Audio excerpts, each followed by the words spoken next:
Hello,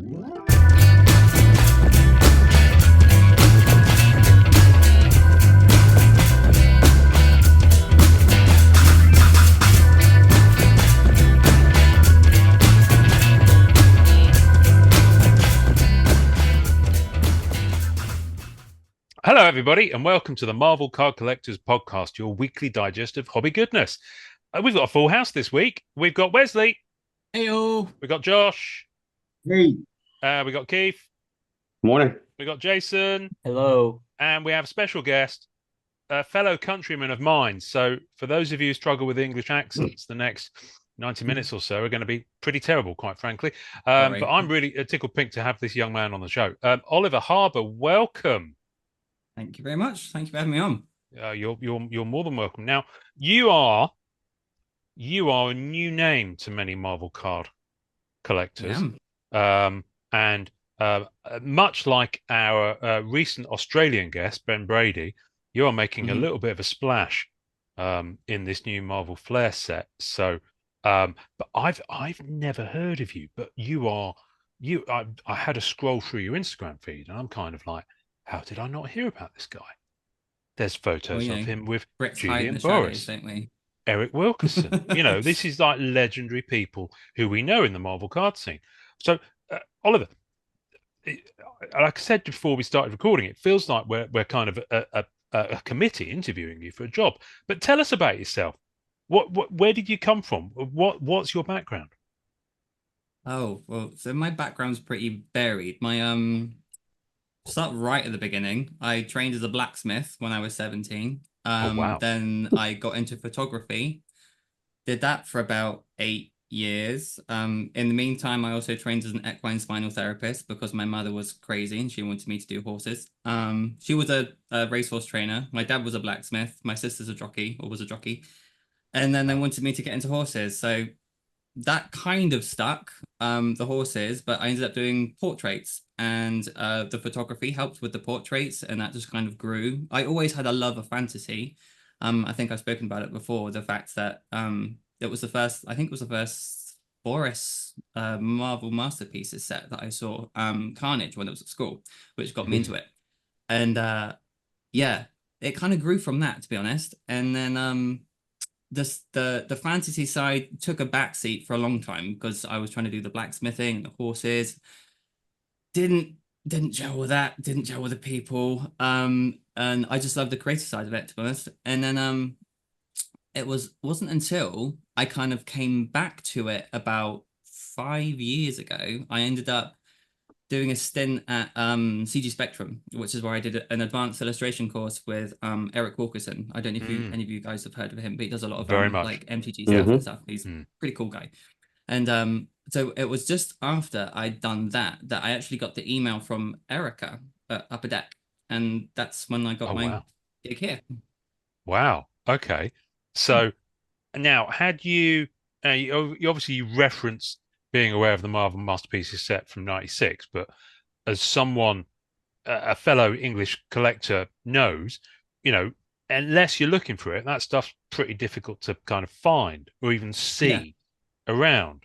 So did you find it because you were kind of drawn to Boris and Julie's work? Okay. It was Boris and Julie, yeah. And I had the pleasure of meeting them at the first time when I went to IXCon over in Philadelphia, which I did 3 years ago. It was a meetup. So because CG Spectrum is an international college, like I was the only one from Britain. I have another not colleague, another fellow student in Scotland, Tony, and then so we all decided to get together with everyone who was on the US side and meet up in Philly. So that was the first place we went to, because Eric was like, it's a really cool place. You will literally see the creme de la creme of fantasy art. You can't fault it. And so glad I went. I got completely enraptured with it. I ended up applying to do the showcase the year after, which was the weekend event. Loved it. And then I applied to get into the main show, and I got in this year. So I'm up there this October to exhibit in the main show alongside Boris and all that lot. So yeah, it's pretty cool. Oh wow, that's cool. That is pretty cool. That is pretty cool.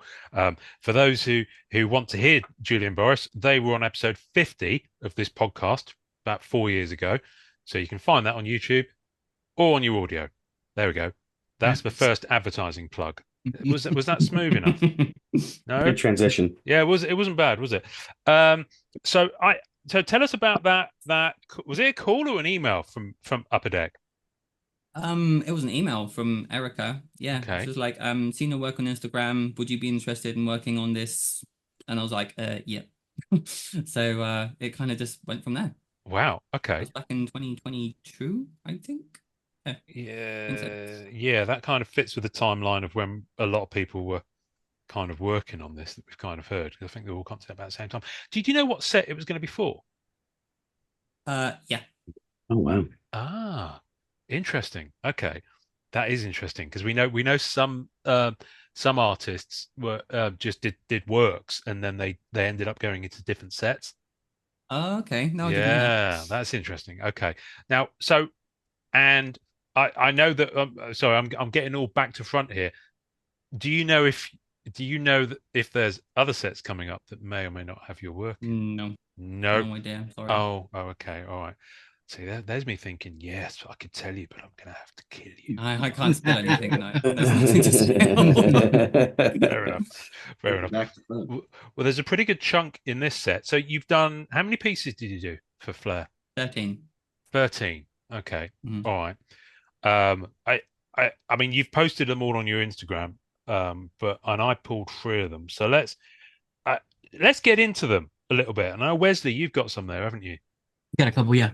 Yeah. Want me to, Yeah. Well, do you want to start with yours, Wesley? you can go for No, however you I want to do want Oliver to tell us about how he approached each piece. And before Wesley pulls up his mini Wesley cam, you got Wesley cam ready?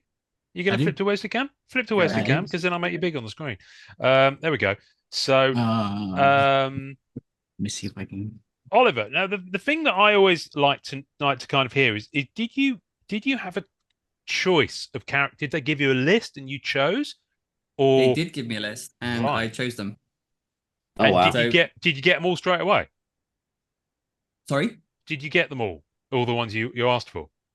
Yeah, and more. So I started off, they offered me 7 cards. And then they had a kerfuffle to do with either somebody pulled out, couldn't deliver, or something. And she said, could you do some more? I was like, yes. So I started off with 7, then I ended up doing 13.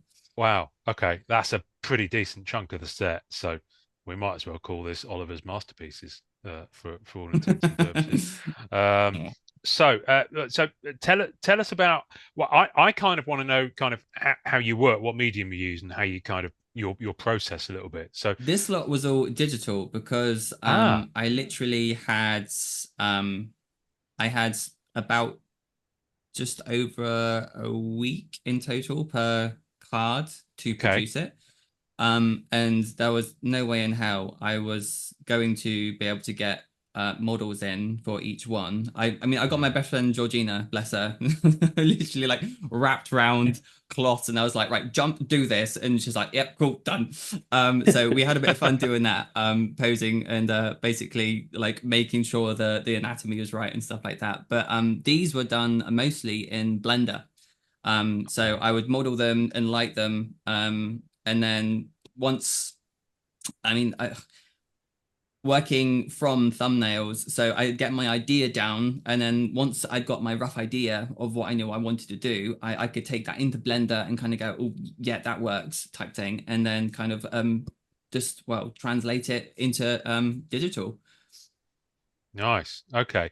So because I've seen you posting about a kind of sketch thumbnails that you did Yes. for the characters that I believe So you've just made available. Am I right? yeah, Correct. they are. There's still some left on my site. This weekend, I didn't realize quite how popular they would be, to be honest. It's been quite overwhelming, and lovely. So yeah, they're hang on, let me just show you one. Hang on a minute, So Wesley. I'm going to come back to you. That's fine. Let me make him big. There we go. So can you see that all right? Oh, Yeah. that's such a So cool I idea. That's cool. I love yeah, that you did this. Like the hand care that you're putting into doing these individually yourself and putting them out for everybody. They were just really freaking cool. thank you. Yeah, Yeah, I agree. I just thought it'd be nice to have a little keepsake for people, really. Because at the end of the day, these just get shoved in my folder of thumbnails, and I kind of look back on them and go, "Oh, that could be a fun painting or something." And yeah, so that was the third idea I had for Phoenix. So that one didn't get done. It was the number one, which has been sold, but that was. Hang on, I'll grab it. So this one, it's been sold, but that was the one that was actually used in the piece. Yes. Wow. Oh, okay. So there's multiple kind of concepts, if you like, Yeah. and you So might not have gone with the one that. I'm Right. much Okay. better at doodling and like vomiting that mind spaghetti onto paper with a pencil than I am with anything digital off the bat, as it were. And then once I've got a solid idea, because if it works this big, you know it's going to work at any size. If it reads and you've got a decent silhouette and there's some energy and the dynamic position is kind of like really like keyed in, and you're like, that looks cool. Then yeah, you can kind of work that whatever size you want, really. And so then Wow. I take that into Blender once I've got the model sorted, and then I will use that as a base in Photoshop and just or Procreate I've been using recently, and just paint over the top. Wow. Okay. Cool. This is like That's alchemy to me because I'm not an artist at all. I hear I see people do time lapse videos, both digital and physical, and it's just Yeah. just amazing to me. Right? We're back onto big Wesley Cam. Let's go on to little Wesley Cam. So the what you got there, Wesley? Oh, well, you're going with a different one, right? Okay, we're going Blade. to yeah, go with Blade. yeah. So I got the blade there too. I thought my focus is Your that focus makes me mad. is off a bit, isn't it? Let's see if I can move this. This is you Oliver, can't. But quick question, sir. Did I know Ian asked you about the selection that you got to choose the characters. Did you get to choose the version of the character? Like, was there any direction No, on what? that was handed to me. Okay, So like uh Gamora, for example, I didn't get to choose which outfit she was doing or anything like that. I chose the character, gotcha. and I chose the characters because I liked those characters, and I thought I could do some really cool things with them. But I didn't get to choose which era, which version of the costumes or Okay. anything like that. I was literally giving a series of pictures going, right, we want this stuff on this person, go. But Wow. because it Okay. had to be Disney-fied, Sure. again, Gamora's outfit from the back in the day in the 60s Little was tough. a little bit showy, and a bit too much for Disney. I think they would have melted somewhat if I'd have done that. Yeah. Yeah. I love on the Goblin. I love the glider. The glider's beautiful. That's he, perfect. Thank that's you. my. I think that one's my favorite. Is Let's go the Yeah. back to is Gobby. Let's go back to the Gobby. For me, I love it's the eyes on the glider. yeah. The glider is yeah. perfect. The two together, just that contrast of man machine kind of thing. It's this is awesome. Thank you. Yeah, I agree. And then like the colors, I mean, the green and the purple, and yeah, Yeah, it's the eyes. It explosion in the looks background. alive. It looks alive. Thank you. I really wanted to like push his bag of tricks, because it wasn't just like pumpkin bombs he had in there. He had all sorts of crap and tricks up his sleeve. So Yeah. I didn't so many pictures of him are so iconic with the pumpkin bombs. I just Oh yeah. didn't want to just own, oh yeah, it's got pumpkin bomb, boom, like job done type Right. thing. So I just wanted to push that there was a bit more to him than the pumpkin bomb. That's awesome. He's Yeah. leaving the chaos. That's already gone down. Oh yeah, exactly. Yeah. I dig it. I tell you what I really like. I love the little ears and the eyes on the glider. It just makes me smile. It's kind of got headlamps. Yeah. It's really cool. It's really cool. Yeah, the eyes in his eyes almost are an exact match. Yeah. Right. And then the pumpkin bomb, when you see the smile and the glow of the eyes on the pumpkin bombs, you see that in the glider, and it's just the connection there. And it's stealthy. So this one this is a winner for me. Yeah, I Do like you? it. Thank you very much. You can feel the explosion, like it looks like you captured it mid action. The bombs exploding, and you see even the way his bag is like moving, kind kind of away from him instead of being stationary. It's Yeah. very cool. Yeah, I often I wondered about the photography end of it. I shot cars for for Mercedes, just taking pictures of cars every day, same thing. But I have to imagine, like, you get into it. You get, even if you're not from a photography background, you kind of get into it. And I imagine your experiences there kind of help with some of these poses. Oh yeah, definitely. So we're back to blur cam. Yeah. Wesley, pull it out of the sleeve. Maybe the reflection off the sleeve is. I mean, I know the card itself is shiny, but yeah, I won't lie to you. I've never heard of Molecule Man. Maybe have you not? No, I haven't. Who's Molecule? When I first saw it, I thought it was Vision to begin with, but then I kind of read and realized it wasn't. So, who's Molecule Man? He's got some interesting abilities where he can, literally create and warp matter to the point where, wow. I can't remember his backstory now, but I think it was a chemical accident that ended up giving him his abilities. Right. And okay. then I can't remember who was it who basically tainted his mind, and he's got a lot of inner struggles. So although he has literally the power of a god, when he's on form, he can do all that kind of crap. But it's like most people, if they're having a bad day, don't get out of bed. That's literally how he works. Yeah. But I think he's got a lot to do with the Secret Wars. Okay. Kind of timeline. Yeah. It's interesting. What I love, I was just looking at some of the other cards, and actually the Goblin one as well. There's always and this is where pieces that work in Marvel cards look like they could be a single shot from a film strip. Do you see what I mean? So you can kind of imagine the before, you can imagine the afterwards, and you can kind of get a sense of that motion carrying through the frame that you're particularly seeing here. And this one's no different. I love the background on this one. Just something about it just kind of really sets it off. It's funny. I was speaking to Ben about that, and he was saying, "I love the effect you got." And if I'm completely honest, it was complete fluke on one of them. Like, I blurred it on a twist, and then I put 3 different layering effects on them, and I was literally just like tapping through the layering effects on Photoshop, and then one just went boom, and I'm like, oh, fuck yeah, that one. I'm keeping that one. And then so that's how I started. I think it was a combination between like a hard light and something else, and it just it popped. It looked so cool. I was like, yeah, I'm keeping that one. Cool. That's really cool. I mean, like I said, I don't know the character. Is he kind of on the Avengers spectrum of things? I don't know. Have any of you guys ever heard of him? I think something to do with Doctor Doom basically got him to create the other planet where they could do the little Secret Wars battle. Oh, the battle world kind of. Yeah. Thing. Yeah. All right. Okay. I'm not overly au fait with his line. Cool. Okay. Yeah, I think I revisited the latest Secret Wars early, not too long ago, and he was involved in the very beginning. I remember. Of course, we could just flip the card over and see what it's. Yeah, I was like, did they do away with the character bios? Oh, can you read backwards? Oh, okay. Yeah, we can see. No, that. it's straight for us. We can't read blurred though. However, it feels like when you go for an eye test and you haven't got Oliver on. How about now? Can you see it now? Oh gosh, I feel horrible. Yeah. Oh well.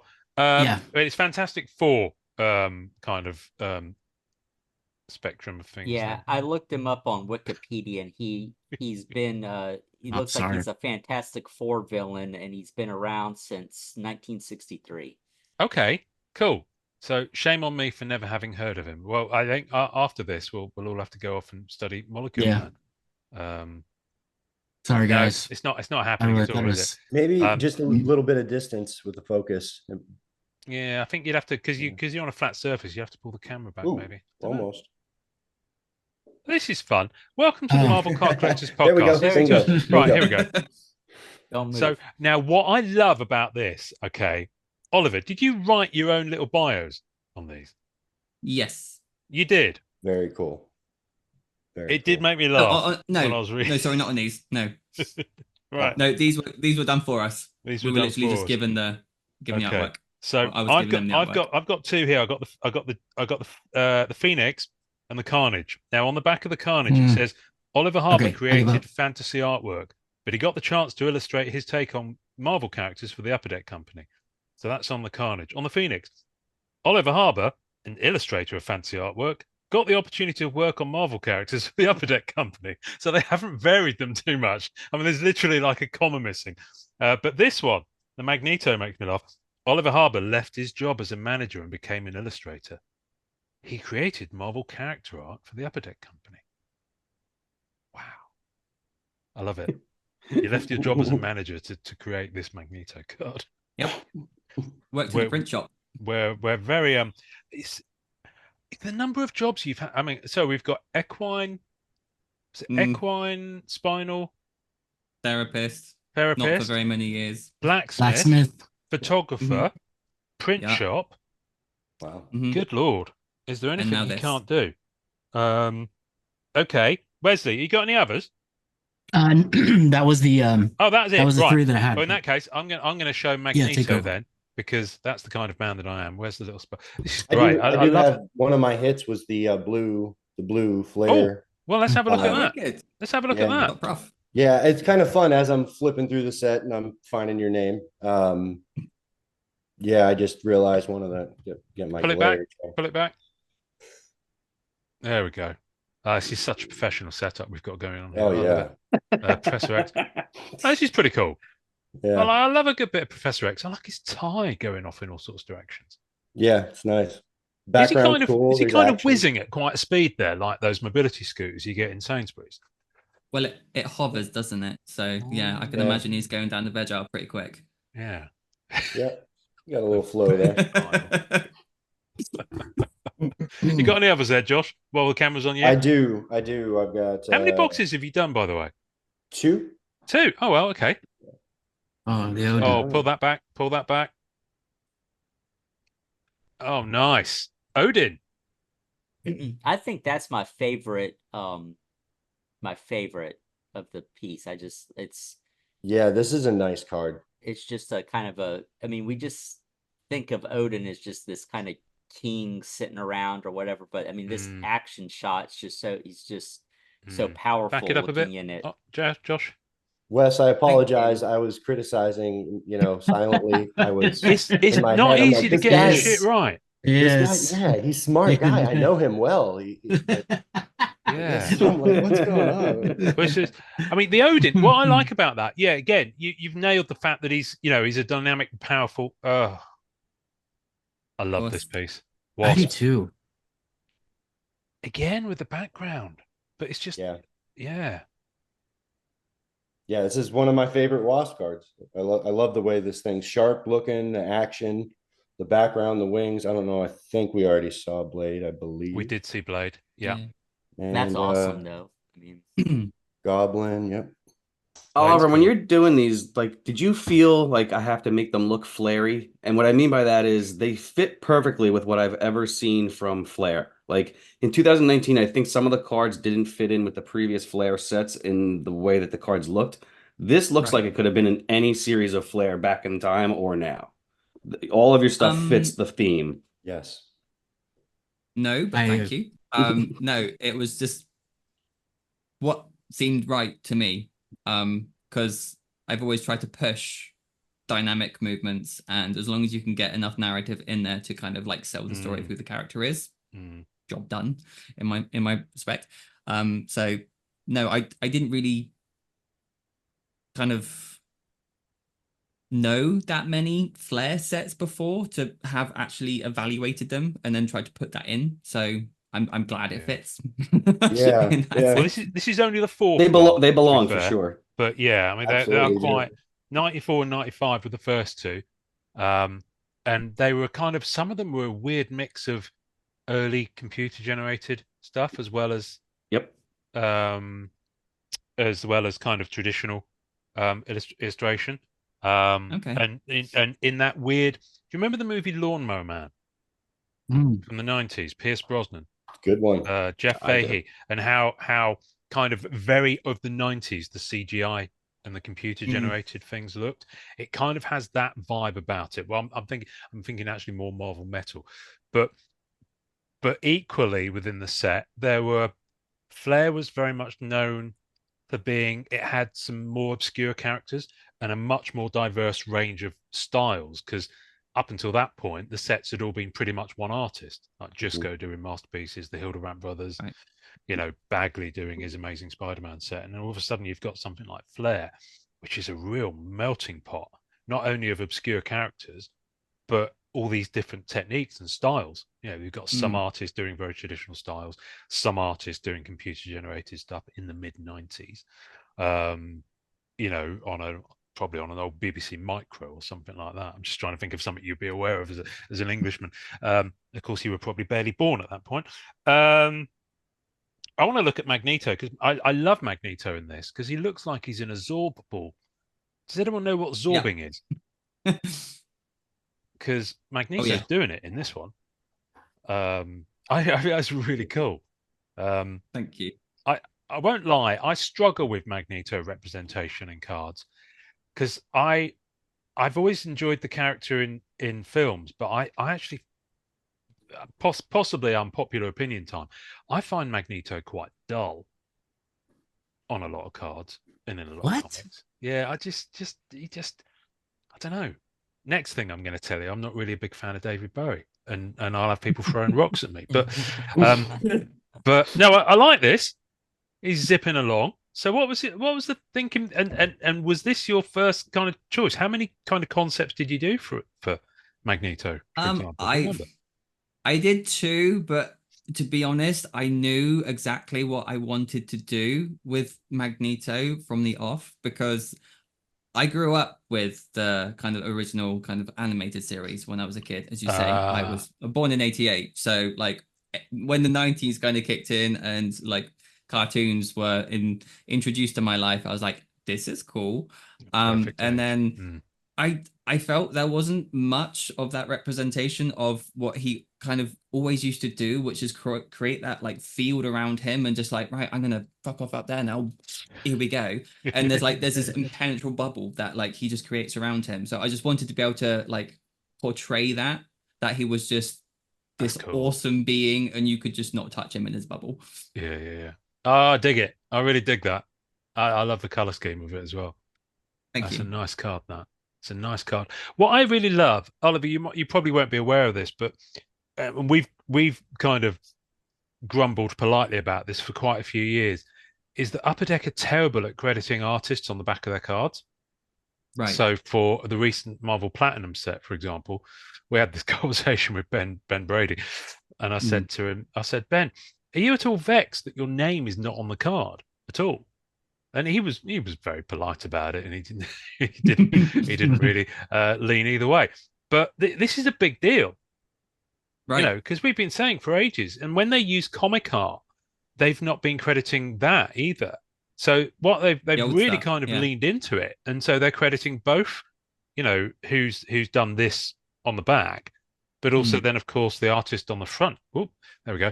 And hats off Upper Deck for doing that. Thank you for finally listening, because personally, I think it's a real slight if you weren't on that. Yeah, on there's that. plenty of room for it. Yeah, there's plenty of room. It doesn't look cluttered. It's clean. It's nice. I dig it. Right, what else we got? Well, let's look at her, shall we? I love that Phoenix. Yeah, it's fantastic. Yeah, that's awesome. Oh, might be one of my favorite cards in the set, actually. My baby. The bird. That's tough. I mean, it's tough to do the Firebird right, and that's awesome. It's really nice. Thank you. And the red outfit. Nice. The sash. You had fun with this one, didn't you, Oliver? Oh yeah, literally. I think I saved that one of the first round. I saved her till last, so I could like pelt through the others to get to that one. That's so that was my good. Reward, basically, to myself to paint that one at the end. That's awesome. And the bird looks like it's like kind of in attack form too.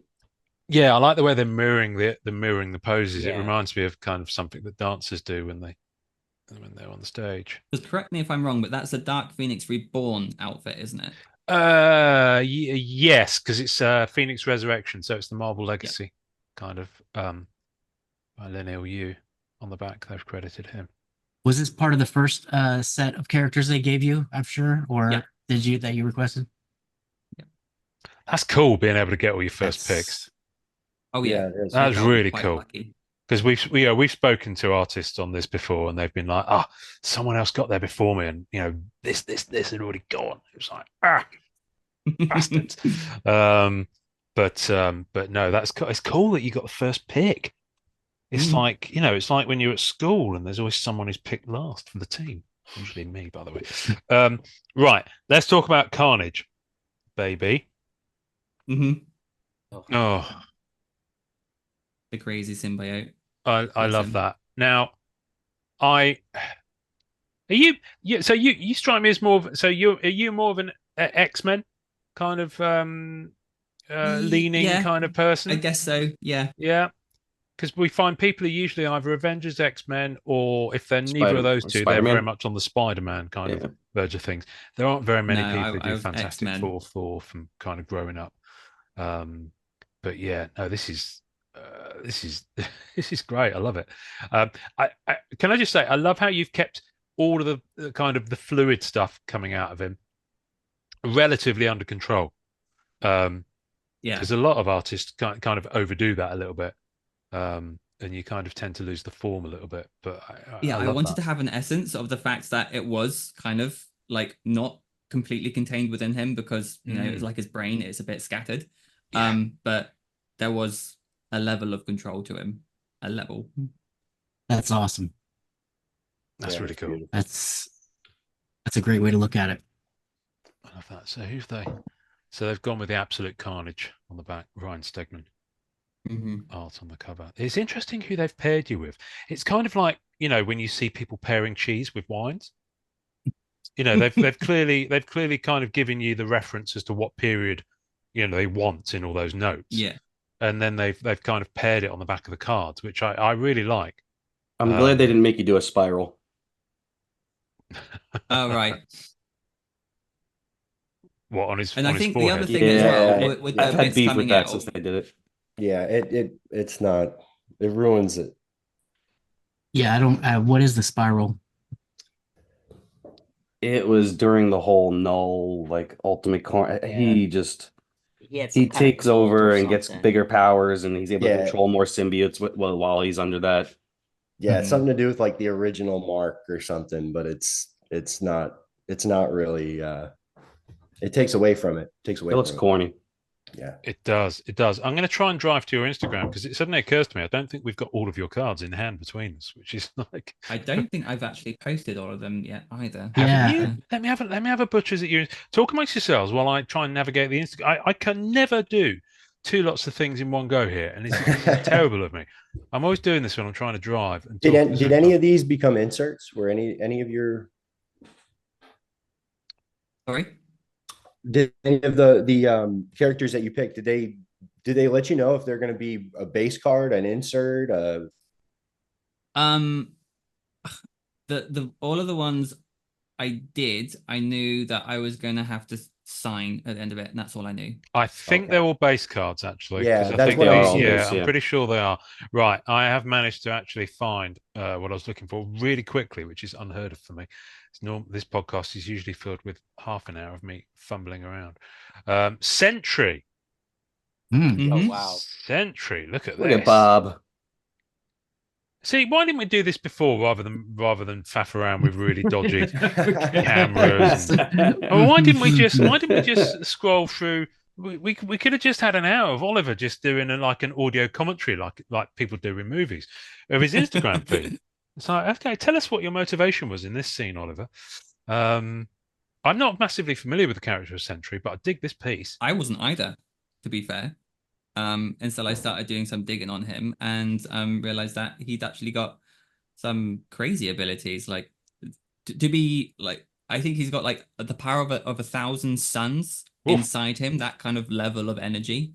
And he has like these internal battles with himself where he's literally manifests as something called the void, is it? That he literally has to go and battle and then come back and then be Sentry again. Otherwise, if kind of the void takes over, then like he loses his shit and like all these psych powers comes out and like don't get in his way type thing. So Wow. yeah, it was nice to be able to paint him on a good day. So yeah. Yes. Yeah. That background is amazing. Yeah, like the cosmic with the It looks like a supernova. Yeah. That's kind of what I was going for with the big solar flares. Right. It's awesome. That is really cool. I love that. What I really like, what I've noticed, I don't know if you knew any of these other artists beforehand, Oliver, but I've noticed there's a real kind of supportive kind of vibe between you all. So Jonathan Kolsch, Ty Romser, Ben Brady, you're They commenting are on each other's dudes. pieces. Absolute dudes. Yeah. And had you kind of crossed paths with them at all, professionally or remotely or in person beforehand? Nope. Not until the set. This is cool. I didn't even know, like, I didn't really start chatting to Ben Brady until both of our artworks were released on, it was Molecule Man, and I think his Ant-Man was released on the preview set, all those little 4 cards. Wow. And that's the first I kind of knew, because we didn't know any of the other artists that were working on it. So okay. We were signed up to an NDA, so it's not like we could go, is anybody else working on this? And you're like, yeah, I'm with you. So you're all kind of there working in secret, compartmentalized, like the Manhattan Project. And then you all come together. That was pretty good. That was pretty cool for me, actually, coming up with that analogy. Yeah. That was. Yeah. Thank you. I like that.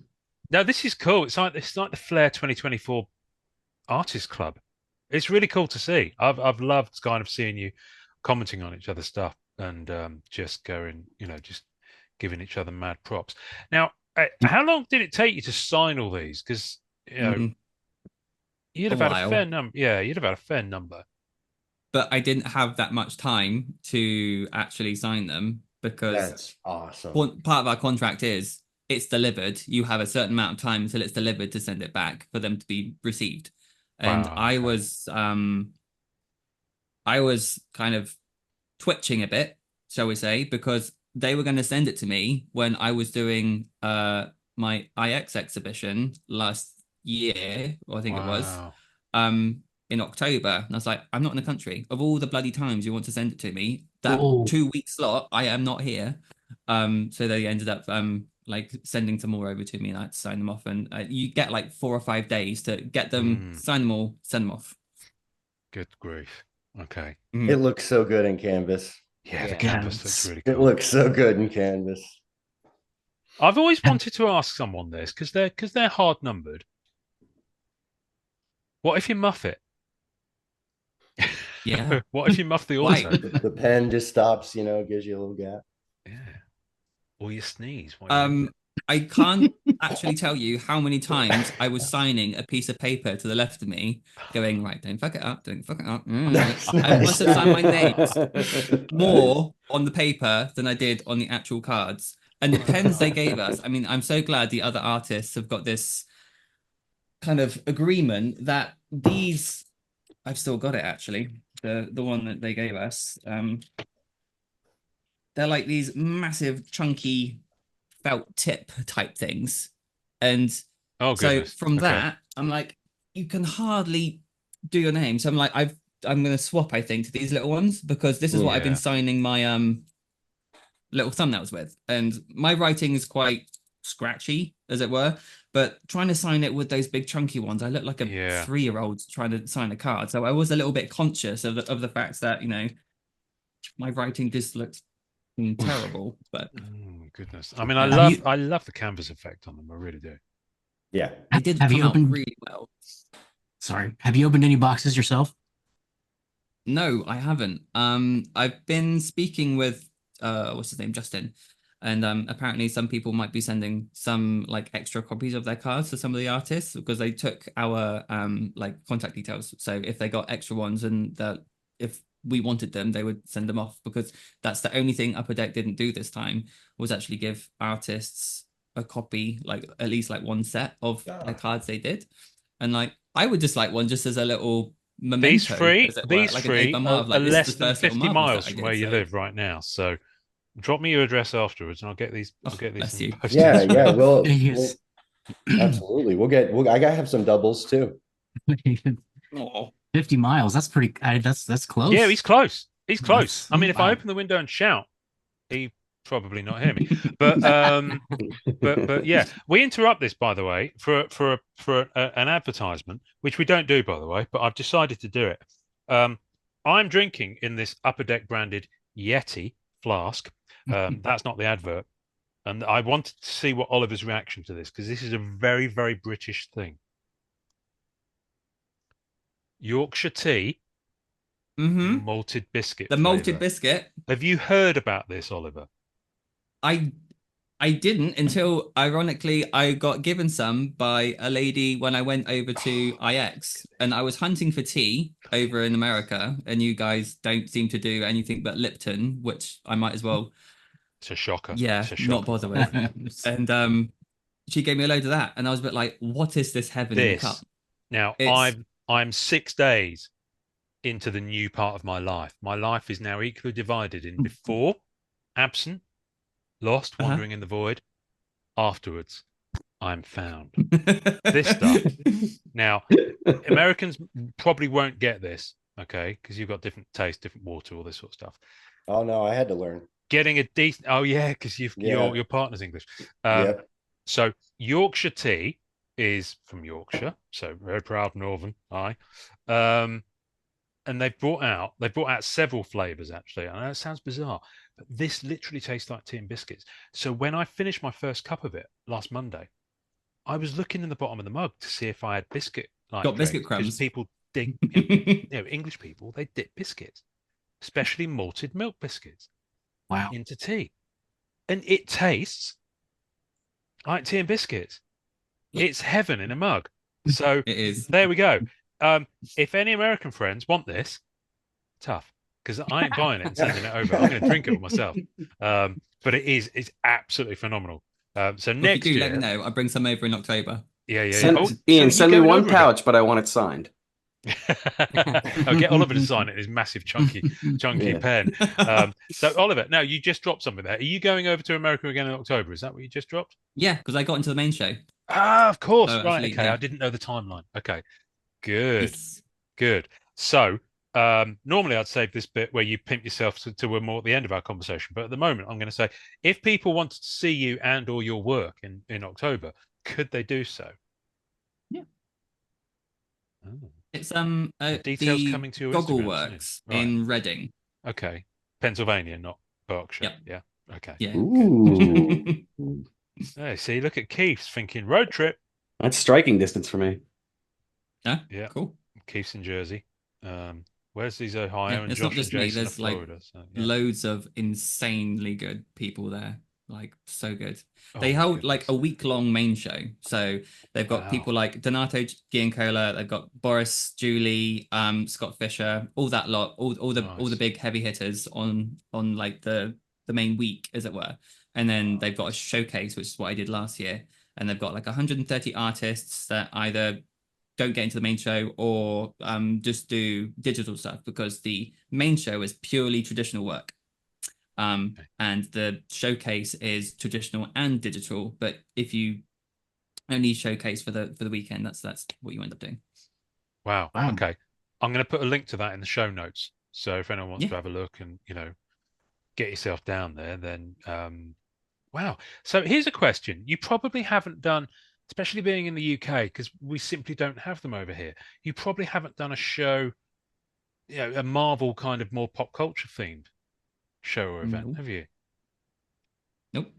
That would be quite a lot of fun. You want to see if you can tag one on. If there's any local ones nearby, you could have a two for that. To be honest, yeah. This past 2 weeks has just kind of gone. I was going to say you've probably had a bit of a mad couple of weeks of shit. Everyone suddenly knows my name. This is. I mean, how? And I asked this of Ben. I said, Ben, how does it feel to be suddenly have a new audience, and probably quite an intense one as well compared to it is intense. It's incredibly humbling, and I kind of have to get over the imposter syndrome a lot of the time. Like, when are they going to realize that I I kind of do this for fun type thing, but I get paid for it? that level of I love it so much, and I feel so privileged to be able to do this and to have this and give it to people. Yeah, it is phenomenal. I feel utterly, utterly privileged to be able to be in a position to create artwork and share it with people. I mean, you're in a set with Simone Bianchi, Todd Nork, Megan Ettrick. You know, it's like I said this to Ben Brady. Ben got the best. No disrespect to those other people, but first thing I said to Ben was, Ben, you're in a set with Bill Sienkiewicz. Did he say, "Shut up"? Yeah.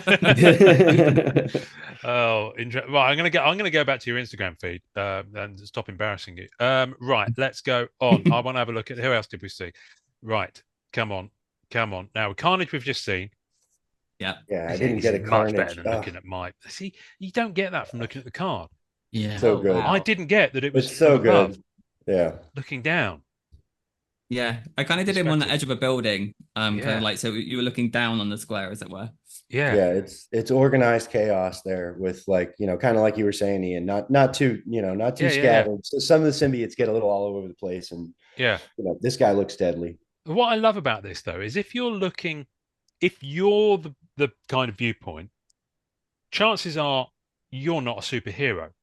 So this is probably the last thing you're going to see. Yeah, you'll be falling towards him. And he's going to catch you.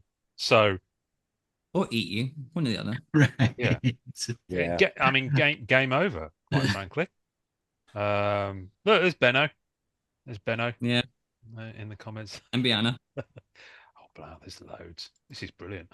Oh. Right, look at all those. Yeah, look at all those Carnage cards. Oh. Nice carpet. Is that carpet? I know that was That's a table just cloth. before Christmas, and my husband got all the bloody Christmas was fucking everywhere at that point. So I was like, I need this table. So the table runner was in the middle of it, and I was a bit like, I don't care, I've got to do this, and I've got 3 days, so looks good. I'm getting it done. I love it. That's really cool. Right, who have we got next? Hang on a minute. Let's see if we. That's the Gamora. Okay, there we go. Let's go on to the Yeah. Okay, yeah, I love that. You know what? That looks like that city out of Star Wars. It's kind of that Coruscant. Kind of reminds me of that. So she's clearly out in space somewhere. Yeah, I went for the whole like big spaceship vibe. Yeah. Because Gamora, why not? Yeah, why not? Look at the hair. But trying to get her more like she had this weird like diamond shaped sword back in the day. Mm-hmm. And this very, very showy outfit, which would have been cool, but they needed it Disney-fied, so lots of drapes. Did you have any kind of reworks or anything, or did everything pretty much get approved off the rip? Did they ask you to do? No, I had a few reworks. I had to make Wasp's boobs smaller 3 times. I had to 3 times smaller or smaller 3 times? Smaller 3 times. Oh, I was going to say, because if they were 3 times smaller, then I'm not sure she'd have lifted off in the first place. I had to make Magneto's bulge look less like a nappy. And I can't remember what the other one was. I knew there was another one. I'm trying to see that in an email, like yeah. Eric's slightly going, can you make him look like he's below a giant nappy? It's like, yep. Can be done. Wow. Let me have a look at the piece we got. Yeah, I can see it. Yeah, okay, fair enough. You still have that original Wasp out? Oh, wow, I have not seen. Do you have it unreworked? I haven't seen this one. No, I haven't seen this one either.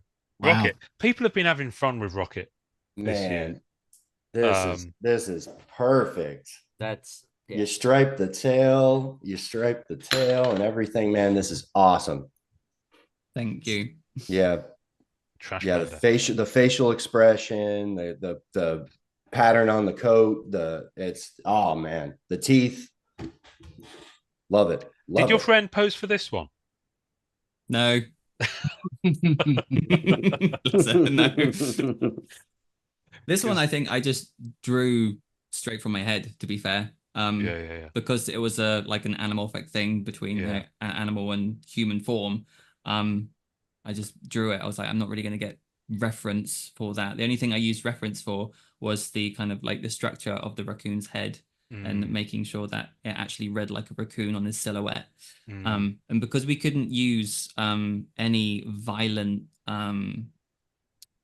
props, I had to get across that he used guns and tech and liked to blow shit up. So I was a bit like, okay, going to go with a detonator because then that will give me a sweet silhouette for him going off behind him.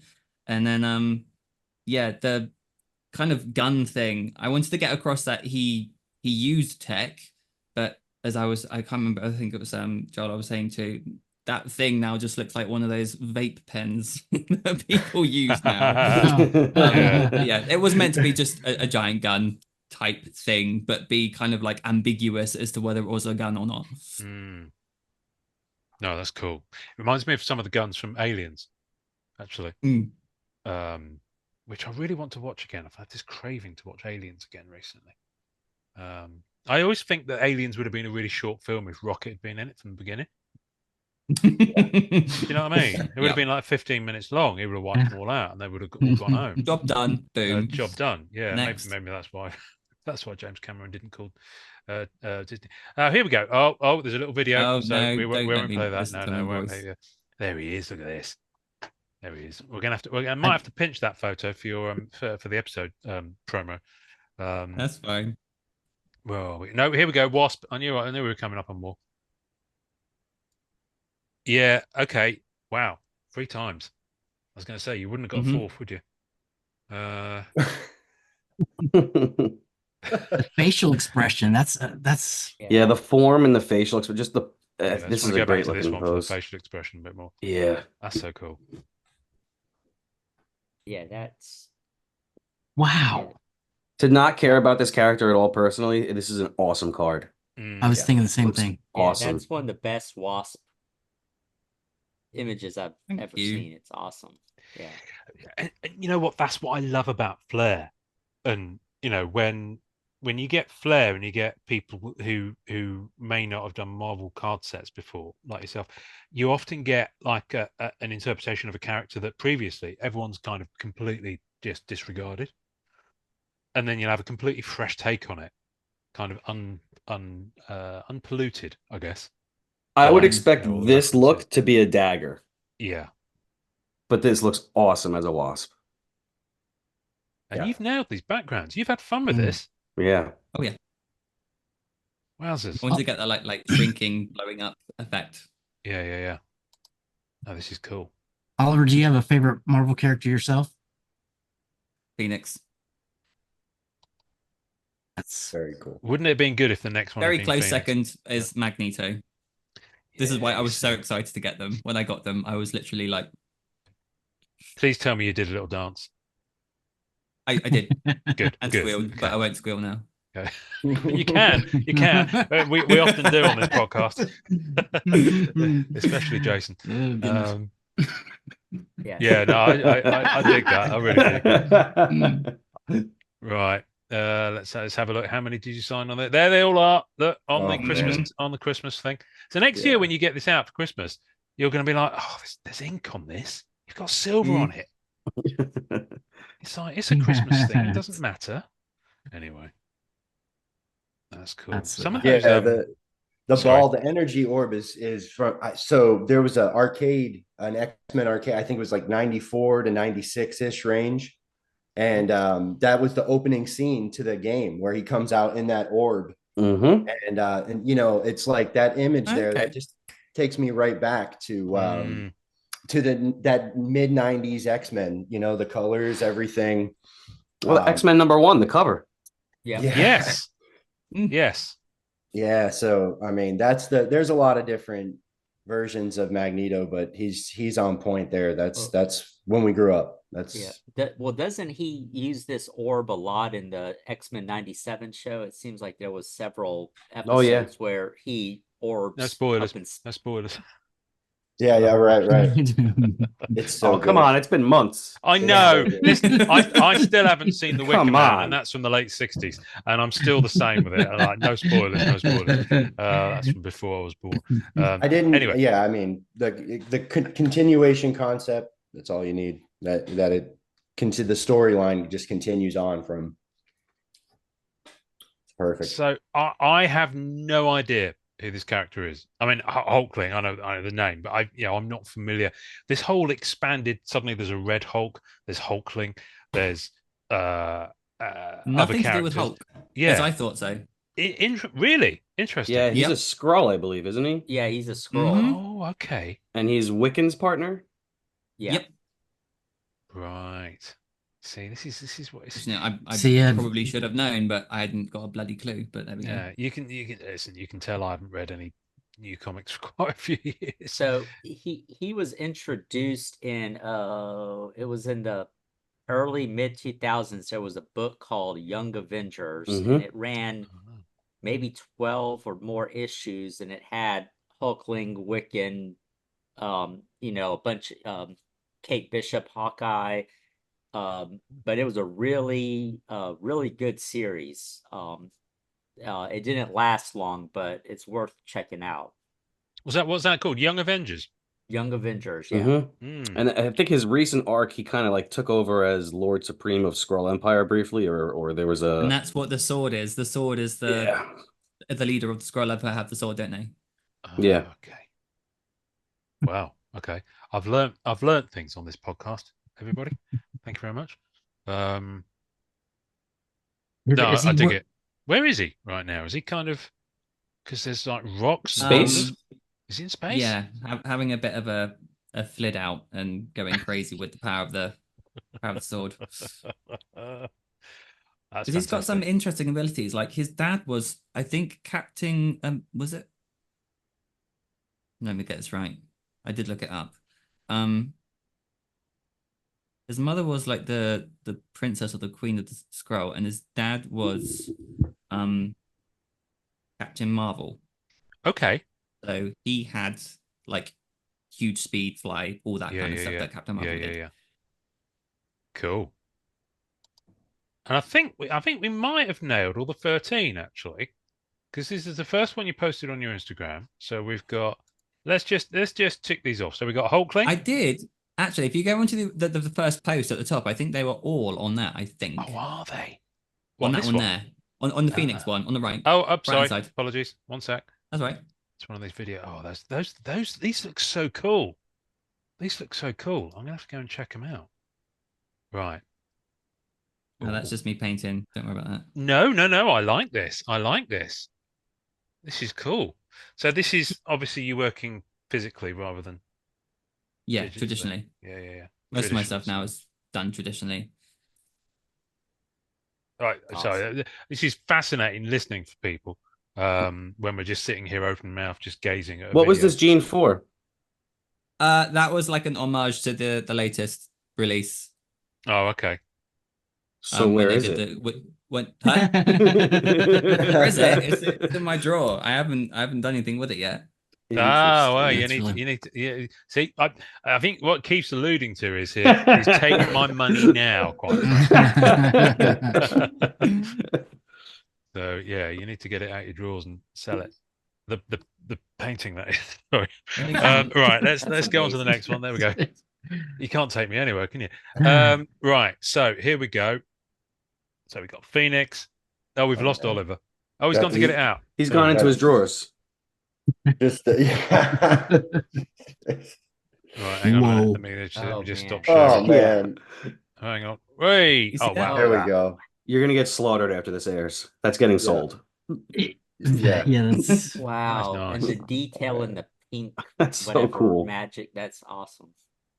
That's amazing. You see, what I love, Oliver, is I know that these are digital pieces, so people can't earn the original art, but people are very, especially post-COVID in the hobby, there's a much more of awareness and a desire for collecting original art from some of the pieces.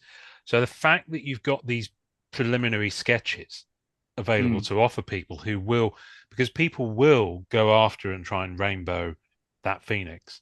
And I think you're aware of what rainbow means in trading card terms. No. So that's when what Upper Deck tend to do these days, and to be fair, this isn't new, but Upper Deck have really gone for it, is there will be a base card version of this. Then there will be a different color foil version of this numbered to 299. Then there'll be a version of it numbered to 199, and a version to 99, and a version to 50, and a version to 10, and a version Canvas. and there'll be a one of one. Yeah. That'll have a certain color foil, and only one of them will be printed. I see, right. And so, like my Professor X is blue. And then you will have printing plates. So there'll be 4 printing plates for this card: Magneto, Cyan, yellow, and black. Sorry, not Magneto. magenta. And they're literally the what they use for the cards. They cut them up and they file off the edges, and they put them into packs. Okay. So someone who is rainbowing will try and collect as many different versions of that card or of that art or whatever. So, but of course they can't get the original art because it doesn't physically exist. It's in a computer somewhere. But that is why they're probably going to go very quickly, because people will. I guarantee someone out there is rainbowing that Phoenix. Absolutely. I guarantee someone is rainbowing that Carnage. Someone's. Someone's, yeah, exactly. So, and I know of at least 2 collectors who'd be going after that Magneto pretty hard. So, you will find that is where you will get, a lot of attention. And then the people who collect those characters, because you've appeared in a Marvel set, if you draw something, sorry, that's probably really insulting. If you create something like the piece you just showed us, there will be people who will go after it because you are now an official artist on a Marvel set. Gotcha. So it does add that kind of, I'm not sure if you're aware of the world that you've just entered, but welcome to the next phase.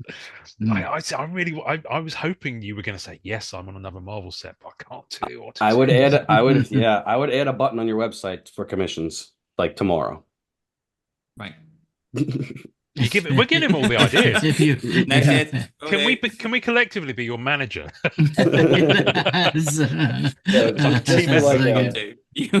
Actual example. I've got, so here's your orange. Let me just spotlight that. Pull it back.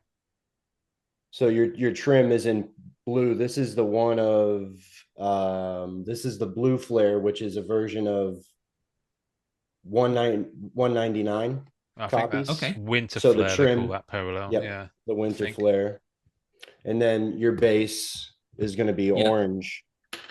And then, as it cascades down the lower serial numbered cards, and that's become such a big thing optically to have the 3 or 4 or 5 different versions with the printing plate, different colors. Yeah. Okay. And then if there's maybe a penciling or something like that can be the main piece in a framing, everyone's going to put the versions of the card at the bottom or the top. And so keep your eyes on your Instagram. Probably in about 5 to 7 months, you will be tagged in a post where someone who's got the original sketch thumbnail of that Phoenix has framed it, and all the cards are around it with the plates. That will look pretty sweet. I absolutely guarantee that will happen. It looks great when people do it. Happen for one of the others. And it's so cool.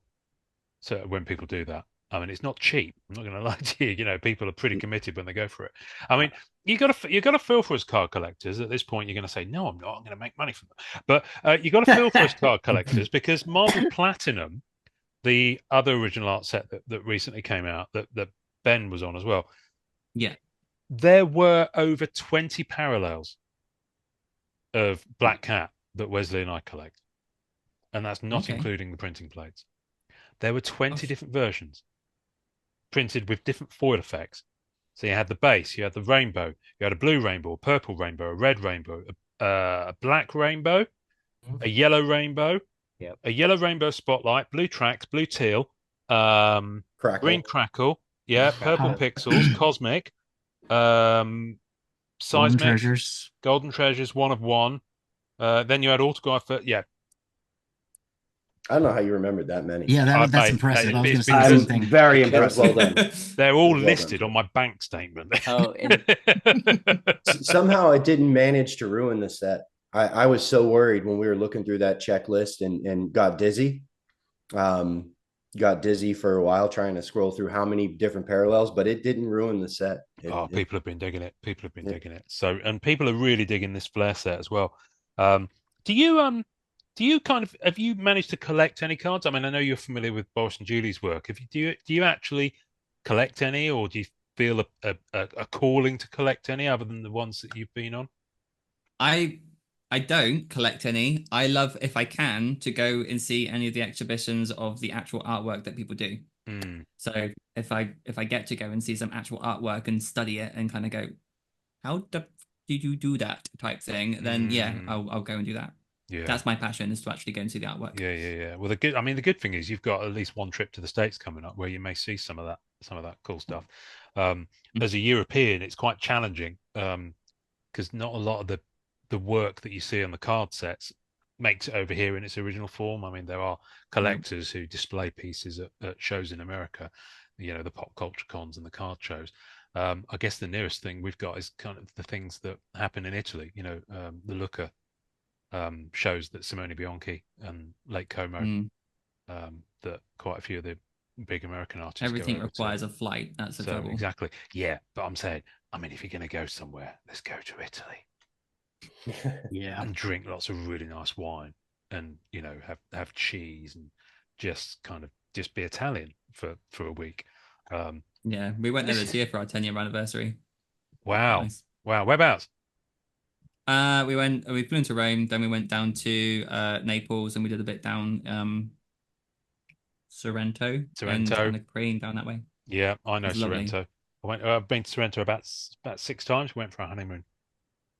It is lovely. It's absolutely stunning. Lovely. Can I just say, guys, if you ever manage to get on a plane and go back to I was going to say go back to your roots, Keith, because you've got Italian. It's on the list. Yeah, get over there, mate. Get over there. I always might not come back. Keith. I always joke to Keith Speroni that he needs a pint of Peroni in Italy, and he needs to do this stuff. So, so what next for you, Oliver, on the horizon? What have you got coming up? I mean, you obviously have this project with Upper Deck. I'm sure you'd love it if they picked up the phone and rang you again to work on a set. Oh, that would be lovely. That may or may not be Marvel related, because they've just picked up the DC license.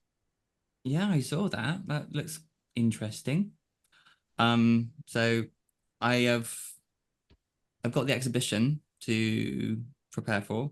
And then I'm trying to see if I can get permission currently, if I can get the work that I did for Flair retrospectively painted in oils. That's my next thing, which will be fun if I can do that. That be good. So we'll see. I don't know if we have to take this out at some point, but we'll find out soon enough. Okay. Well, listen, because I'm in contact with my art director.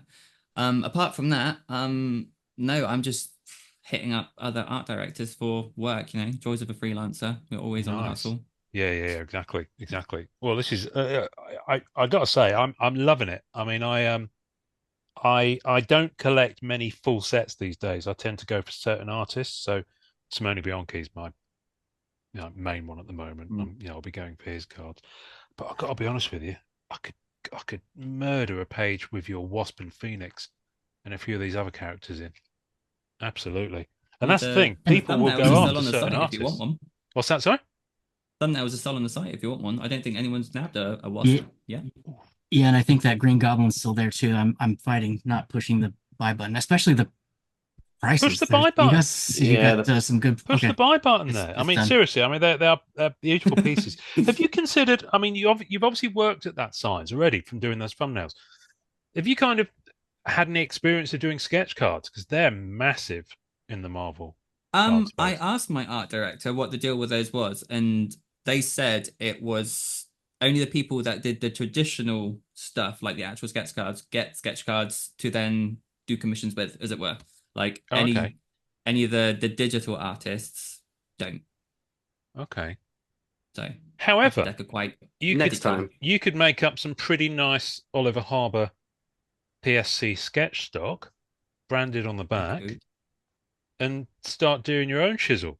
Because I mean, you kind of already have started. I mean, look behind you. That's a glorious desk you've got going on there, and I've been loving watching the little videos.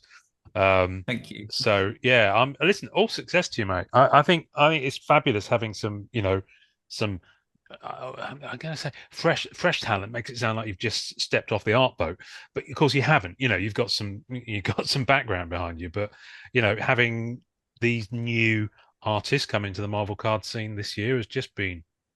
I mean, for me, I've loved it. I've loved speaking to some of you guys. So And yeah, one thing we know, you'll definitely have more work because once Upper Deck finds something and the community reacts the way that people are, they'll be calling. yeah. Yeah, because Upper Deck watch these, Yeah. they digest all the content because they'd be mad not to because they see what people are excited about. So, yeah, Did and, I you know, and Oliver is proof that I'm not the only Englishman who liberally peppers his speech with swear words just as a manner of speaking. It's not just me. I fucking love it. How about you, Oliver? Yep.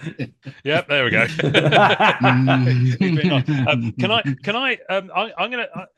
I'm gonna circle us into land and let Oliver go off and enjoy his the rest of his Sunday.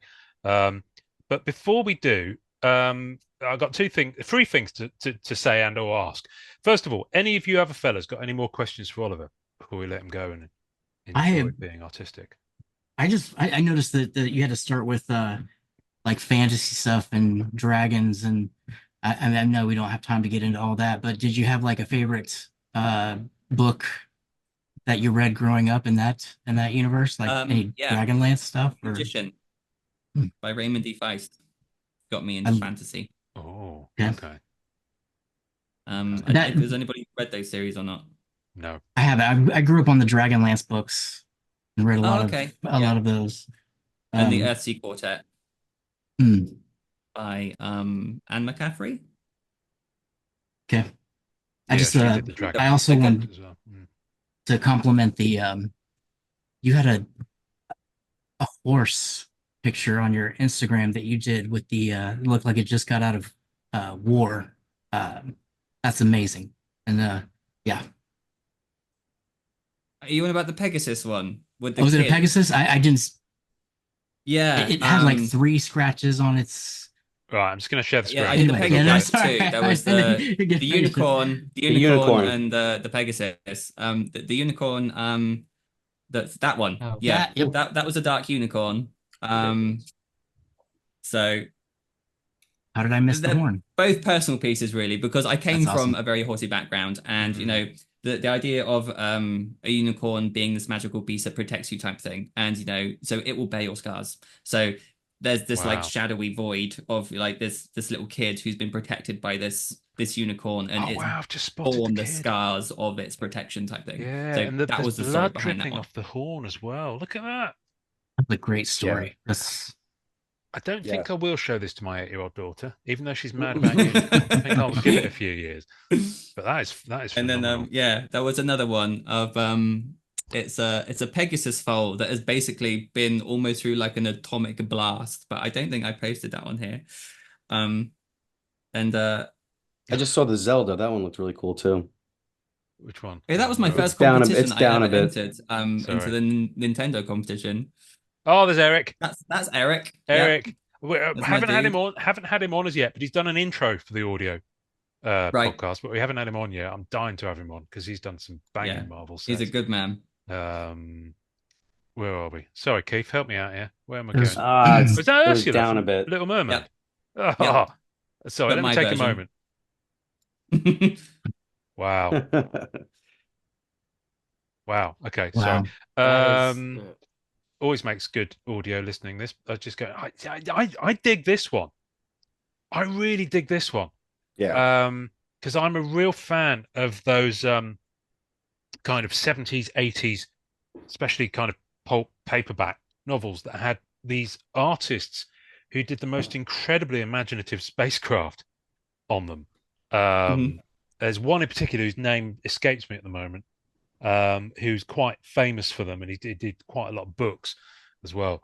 That I just used to love reading when I was like a kid. When I was kind of 7, 8, 9, I used to just look at these books that just had imaginative pictures of spacecraft. So this kind of really tickles that for me. Yeah, this was an exercise we were doing with students, making spaceships out of household stuff. So I just stuck my velvetizer upside down. I was a bit like, that's really cool. Oh, of course, yeah. That's Is that a awesome. house? Is that a house chocolate one? Hotel Yeah. du Chocolat. Yeah. There we go. Yeah. Yeah, so it's a chocolate brand we have in the UK, folks. It's really good, really expensive. Wow. Okay. Sorry. Let's. I'm trying to find this Zelda piece that Keith spotted, but It's I'm slightly below the 6-piece that he did. Keep going. Keep That going. Jinx is awesome. Next. One more. hang on. Is Should that the be. guy from Pixar? It is. Yeah. I love that. Oh wow. That moment wow. there, because I lost my mum to a brain tumor Oh. about 5 years ago. Might be more now. It sounds really bad, but when she went, I just kind of erased that moment in time from my mind. So I find it actually really hard to remember when she went. But that moment there, every time. Yeah.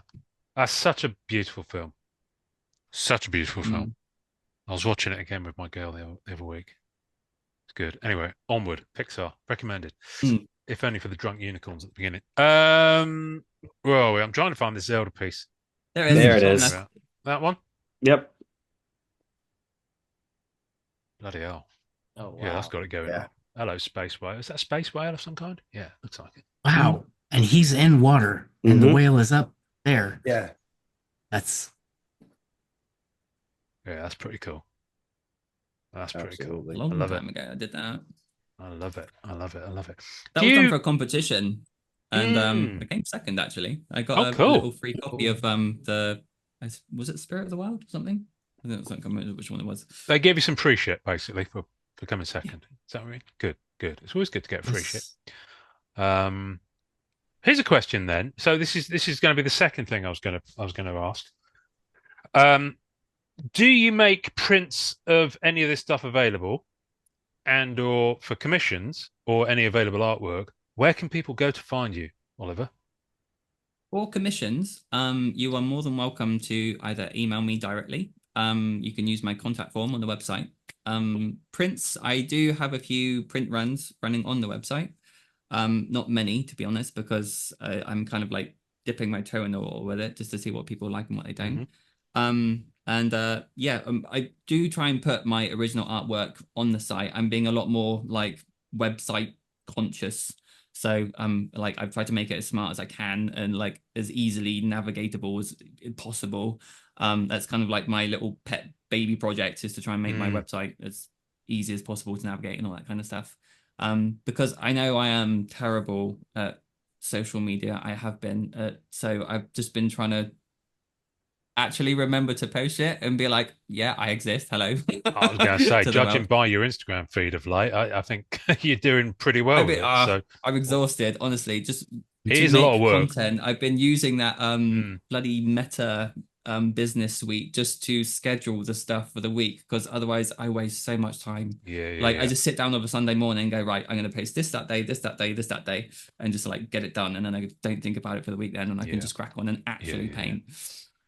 So, and your website is oliverharbour.com, correct? Yes. Marvelous. I will put that in the show notes so people can click on it to their heart's content. I'm lost, so I'm going to stop looking at it because otherwise I will not be able to talk. And what's your Instagram, Oliver? Pimp your Instagram. Oliver Harbour. Oliver.Harbour. Yes. There we go. And the dot is important. Was there another Oliver Harbour on Instagram, so you had to put the dot in there? I don't know.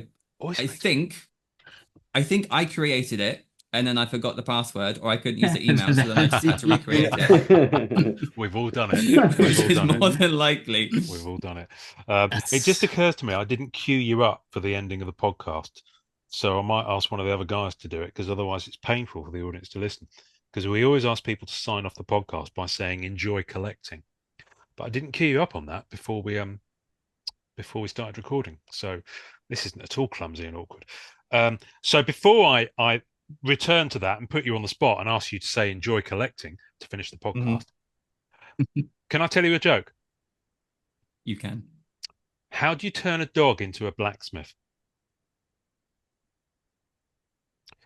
You give it a kick in the bollocks and watch it make a bolt for the door. Oh, Who knew? I'm going to keep his head in hand Steve looks pained. Oh, who knew that we'd have someone who's got blacksmithing in his professional career that I could tell that joke to? I didn't know before we sat down 2 hours ago, and I feel like I've accomplished something today by getting that joke out into the world. Oliver, you've been gorgeous. Thank you very much for coming on. Thank you for having me. Nice job, Oliver. Oliver, would you like to sign off with the sign off that we have every week on the Marvel Card Collectors podcast? And sorry, I didn't hear you. Sign off with. Would you like to sign off and tell people to enjoy collecting, as we always do every week on the Marvel Card Collectors podcast? Enjoy collecting. You see, I knew he had it in him. Wonderful stuff.